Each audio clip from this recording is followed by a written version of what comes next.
So, hello all of you. So far, whenever we wanted to store some data into our program or into our code, we were manually writing the values inside our code. Just like if I take here integer variable and I'm just storing here 20 value and just simply printing this using system.out.println and using age variable. Now, what if I compile this program using javac file name dot java.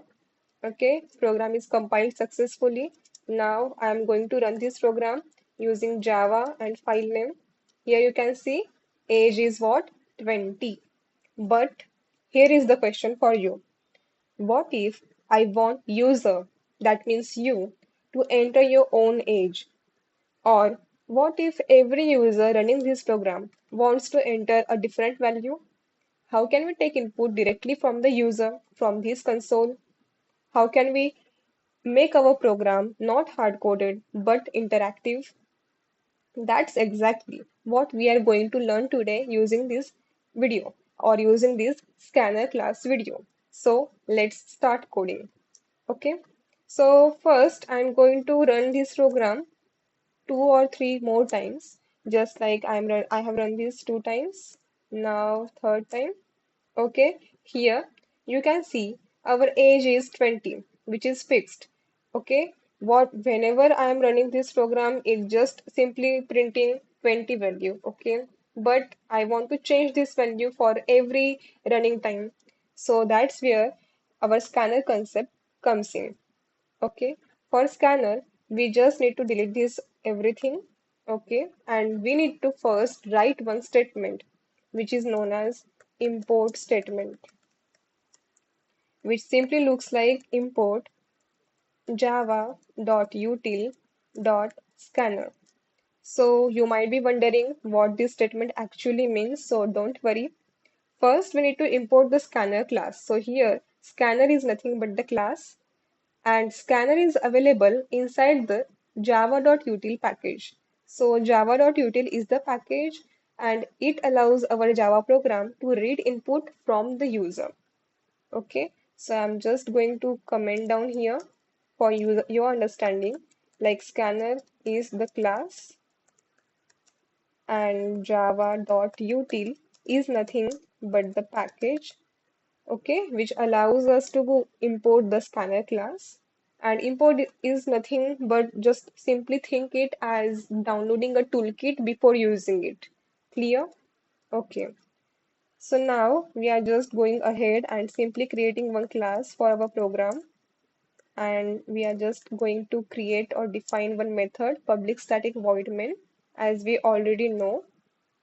Now I'm going to type scanner, small letter scanner, new scanner, system.in. Okay, so here you can see this line might look a little confusing, but if you are seeing it for the first time, it's for you, it might be confusing, but for me, it's a very simple line. So let's understand it quickly. Here I am commenting down. So scanner is again what? It is the class. Look at the difference, okay? In scanner class, the first letter of scanner, that is yes, is capital. But inside that, I am declaring one object called as small case scanner. So here, small case scanner is nothing but the object, okay? New is the keyword using which we can create object. And now the main concept is what is system.in. So system.in is nothing but keyboard input. Okay, clear? So scanner is the class. We have just simply created one object for scanner class. Using new keyword, we allowed to create the object for the scanner class, and then system.in means simply getting input from the user. As we move towards concepts of OOP, we will understand objects and the new keyword in much more detail. So I'm keeping this for this video only. Now let's finally take our first input from the user. And for that, we need to ask user to enter some value, right? So I'm just asking here, enter your age, please. And just give declaring one variable called age using my scanner object, and after getting dot, see what happened. Here different kind of methods will allow you to use, but I need just one method, nextInt. So nextInt is the method using which we can enter value of integer type, right? And now I'm just going to print that value. So age is age. Okay. Okay. So now we need to again recompile the program. Java C user input dot Java and Java user input. Okay. So here you can see it is asking me for enter your age, and I will just enter 21. See, age is 21. Okay. Notice one important thing. We didn't write 21 anywhere inside our code. The user entered the value here via console, via keyboard. So scanner read that value and we stored it inside this age variable. That's how user input works. Okay. Now let me ask you a quick question. If I run this program again, and what if I enter 50 value? So tell me what will be stored inside that age variable. So I'm just going to recompile that program, running this program. The question was entering 50 value. So I entered 50. So the output will be exactly, it will be 50. Different input means a different value gets stored inside our variable, and now our program is not hard coded anymore. Our program is dynamic. Okay.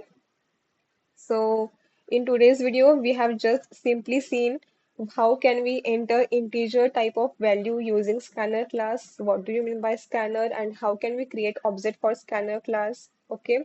The understanding of scanner is only step one. In the next video, we will going to see how can we use different kind of data and how can we enter for those data types. Okay.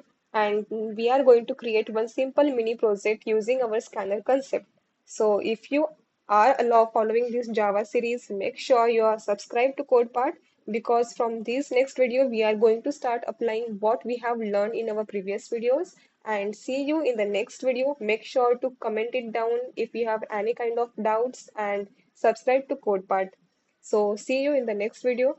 Till then, keep learning and keep growing. Thank you.